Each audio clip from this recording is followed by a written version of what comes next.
Olá, tudo bem com você? Graça e paz.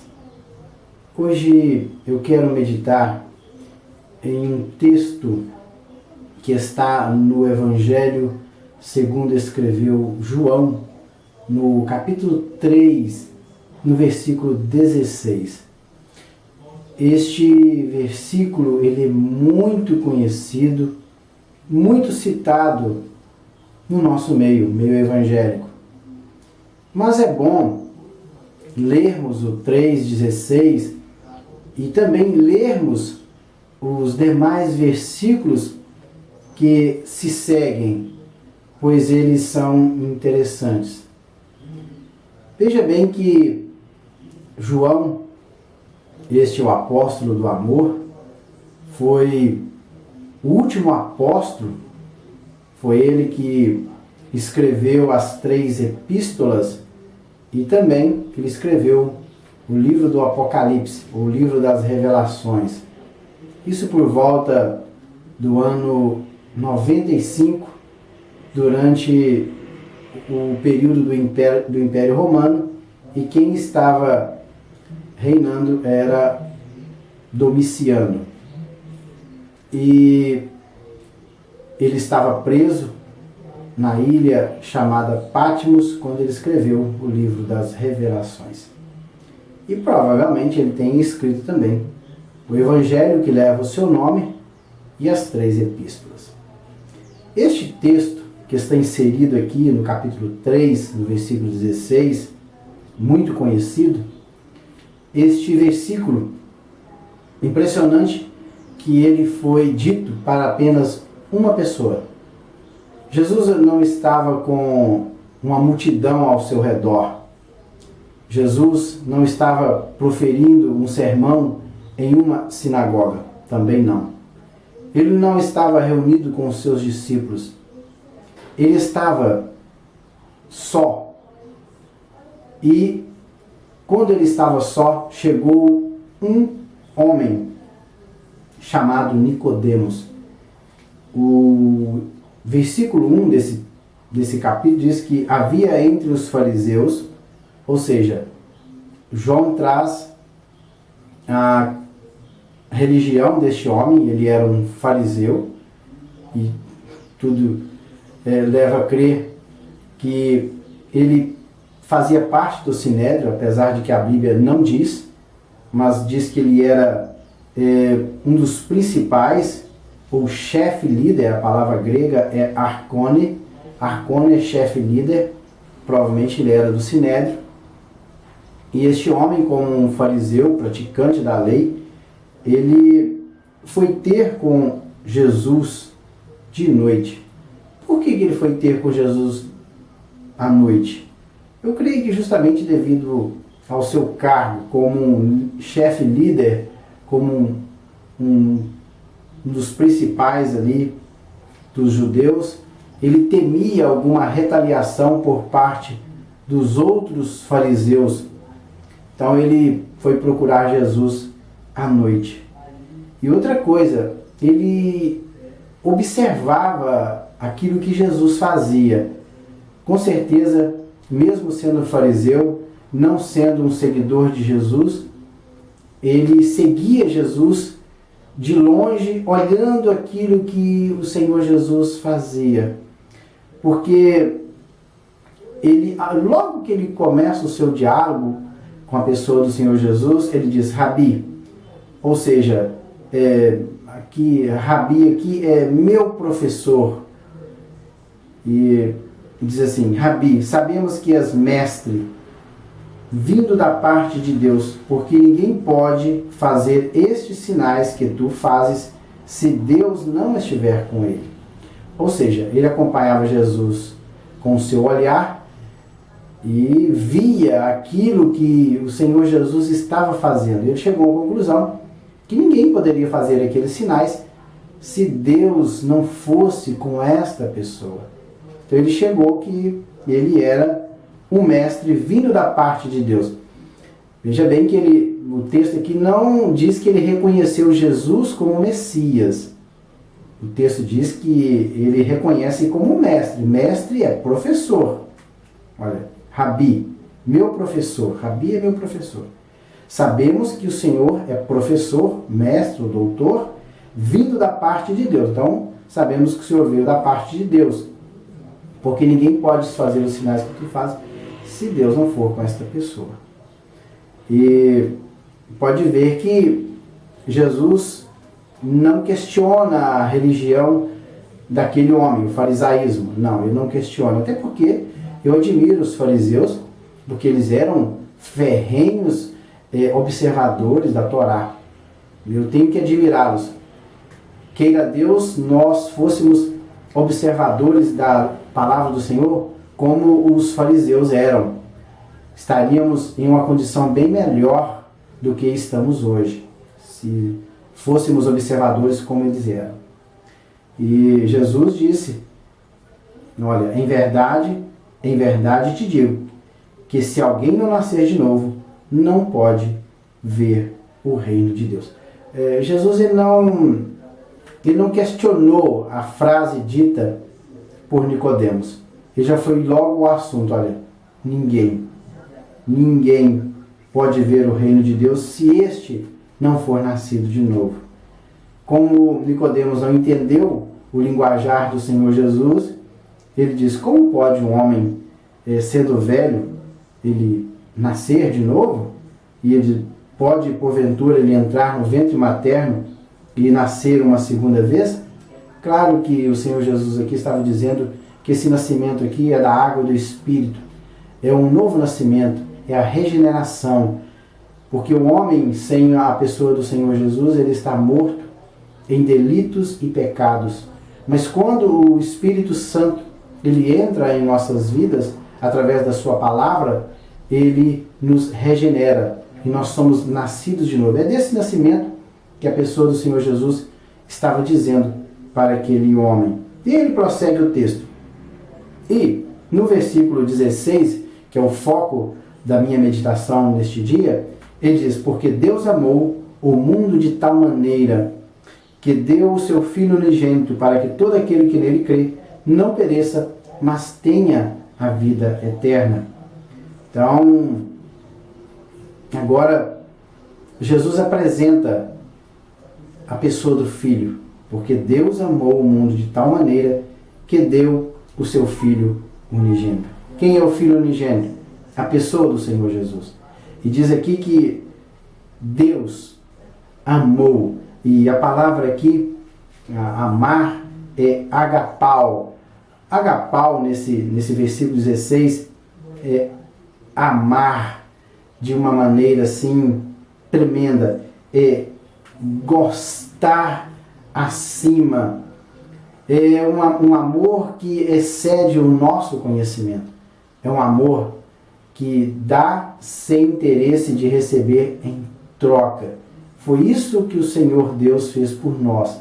E Ele amou o mundo de tal maneira, pode ver que Ele amou o mundo, aqui é cosmon, a palavra grega é cosmo, não o mundo físico, que seria geo, mas aqui falou cosmo, o sistema, as pessoas que estão neste mundo. Ele amou de tal maneira. E a palavra aqui, o significado é amou desse modo. Mas que modo é esse? Eu não sei explicar como é que foi este amor. É só o próprio Deus que pode expressar. Mas que amou desse modo. Desse modo como? Ágape. Amor de tal maneira. E diz que deu o seu Filho unigênito.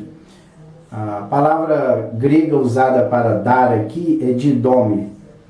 Lembrando que na língua grega tem várias palavras para expressar entregar, dar, mas duas palavras que me chamam a atenção é paradidome e didome.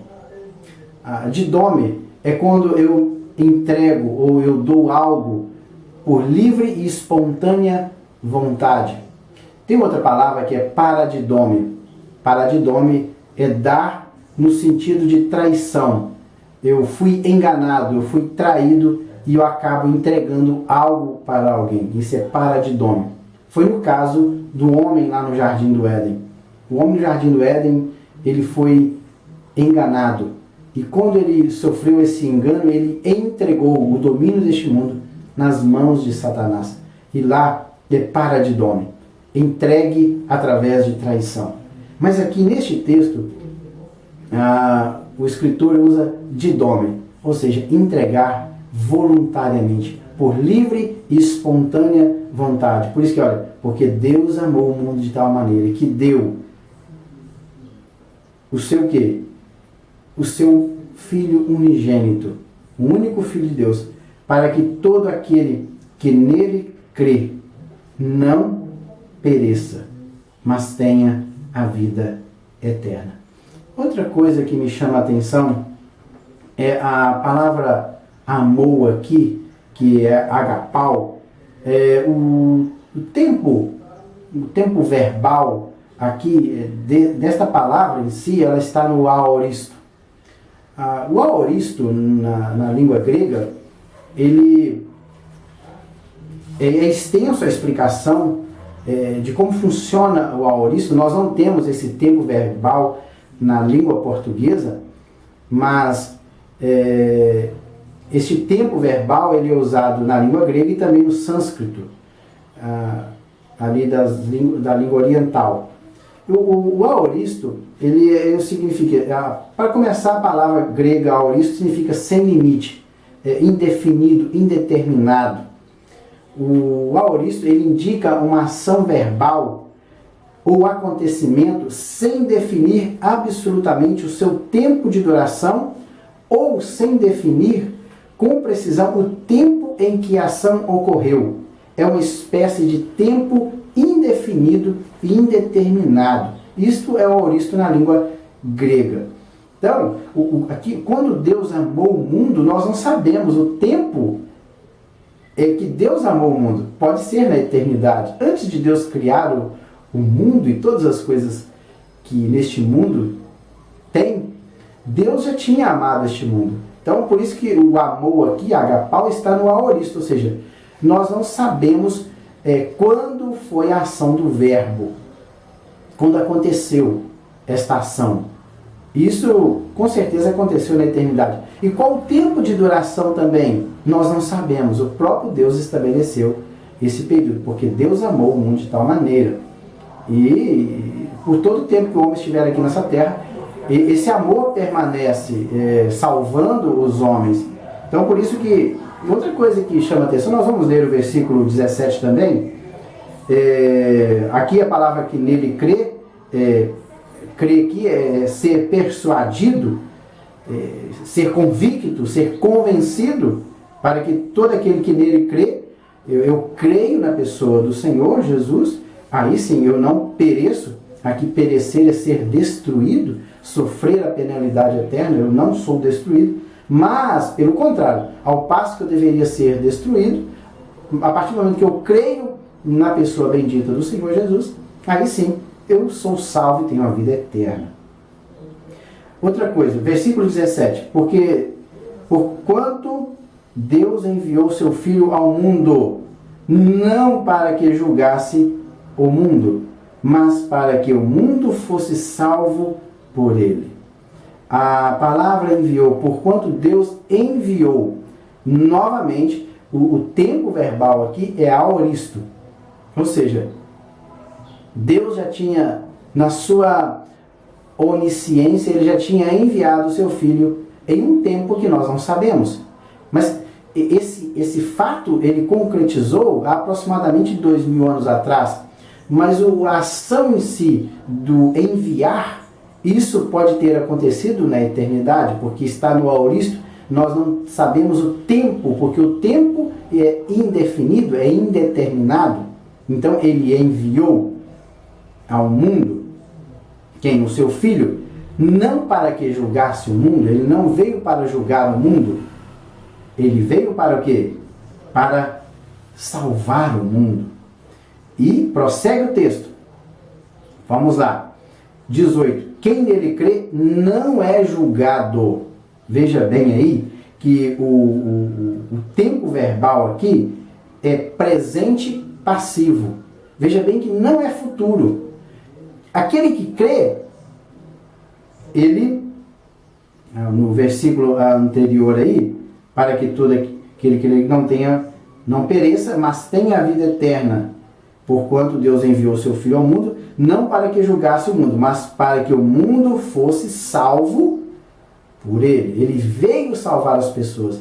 Mas aquelas pessoas que não derem crédito ao Evangelho do Senhor Jesus, eles já são julgados. Por quê? Veja bem que o tempo aqui, quem nele crê, não é julgado.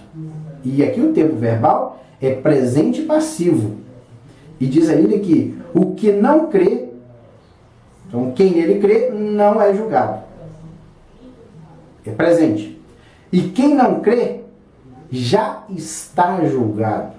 Veja bem, e o que não crê, já está julgado. Por que ele já está julgado? Se eu creio, eu não sou julgado. E a ação do verbo é no presente. E se eu não creio, eu já estou julgado. Veja bem, estou julgado. Por que eu estou julgado? Porquanto não crê no nome do unigênito Filho de Deus. Então eu sou julgado. A partir do momento que eu não creio, eu já estou julgado, eu já estou condenado. Por quê? Porque eu não creio no Filho unigênito de Deus Pai, que é o nosso Senhor Jesus. E ele prossegue. E o julgamento é este. Em que consiste esse julgamento? Vamos ver. E o julgamento é este, que a luz veio ao mundo. Quem é a luz? A própria pessoa do Senhor Jesus. Ele, a luz que brilhou no meio das trevas. Então, ele diz aqui que a luz veio ao mundo. E os homens amaram. O que os homens fizeram? Amaram mais as trevas do que a luz, porque as suas obras eram más. Ou seja, veja bem que lá em cima, Deus amou o mundo de tal maneira e deu seu Filho. O tempo, eu não sei, pode ser na eternidade, antes de fazer o mundo, Deus já tinha amado a humanidade, tinha dado o seu Filho. E o próprio Filho já tinha se entregado por nós. E agora, aqueles que creem não é condenado. O verbo ali está no tempo presente. Quem nele crê não é condenado. Julgado é condenado, não é condenado. E o que não crê já está julgado. Então veja bem que o verbo aqui está no presente e está na voz passiva. E agora, em que consiste esse julgamento? É que a luz veio ao mundo, Jesus ele veio ao mundo, e os homens não corresponderam ao amor de Deus, porque Deus amou primeiro, e os homens não amaram. Então veja aqui que os homens amaram mais as trevas do que a luz. Por quê? Por que eles fizeram isso? Porque as suas obras eram más. Pois todo aquele que pratica o mal aborrece a luz. Aborrece a luz, quem é a luz? O Senhor Jesus. E não se chega para a luz. Então, se ele pratica o mal, ele aborrece a luz. Se ele aborrece a luz, ele não pode se achegar à luz, a fim de não serem refutadas as suas obras. Por quê? Porque quando eu me achego à luz, quando eu caminho para a luz ilumina a minha vida. E quando essa luz que é Jesus ilumina a minha vida, as minhas obras que são más, elas são, aqui fala que arguidas. Arguidas aqui, a palavra grega é condenada, refutada. Então as minhas obras más, elas são refutadas, elas são condenadas. Aí eu chego à conclusão que eu sou um pecador e me arrependo. É neste momento que Jesus me salva. Quem pratica a verdade, olha só, quem pratica, está na prática da verdade, aproxima-se da luz. Então, quando eu estou praticando a verdade, eu me aproximo da luz que é Jesus, a fim de que as suas obras sejam que manifestas, porque feitas em Deus, porque são feitas em Deus. Então, a partir do momento que eu pratico a verdade, eu vou me aproximando para a luz. Quanto mais eu pratico a verdade, mais eu me aproximo de quê? Da luz. E a luz é Jesus. E, a partir do momento que eu me aproximo da luz, que é a pessoa do Senhor Jesus, as obras que eu pratico, a justiça que eu pratico, elas são manifestas, porque eu não tenho justiça própria. O homem não é justo. O homem é injusto. Somente há um justo. Sabe quem? A pessoa do Senhor Deus. Somente Ele é justo. O profeta no Antigo Testamento, ele afirmou o seguinte, que a nossa justiça, ela é comparada a um trapo de imundícia. Algo imundo. Quando eu acho que eu sou justo, Deus, olhando do céu, Ele vê esta justiça, que eu acho que é o correto, Ele enxerga isso como um trapo de imundícia. Então, a justiça que tem que prevalecer na minha vida é a justiça do Senhor Deus. Quando eu sou justificado, Deus, Ele acredita na minha vida a sua justiça. Então, a justiça que prevalece em nossa vida tem que ser a justiça de Deus. Por isso que nós somos regenerados, justificados e santificados. Esse é o processo de salvação na vida do ser humano. Eu sou regenerado, ou seja, gerado de novo, nascido de novo, porque eu estava morto em meus delitos e pecados. A partir do momento que eu sou regenerado, nascido de novo, eu passo pelo processo da justificação. O que é justificação? Deus acredita na minha conta a justiça do seu Filho, e eu sou justo neste momento. Justiça própria? Não, justiça do próprio Senhor Deus.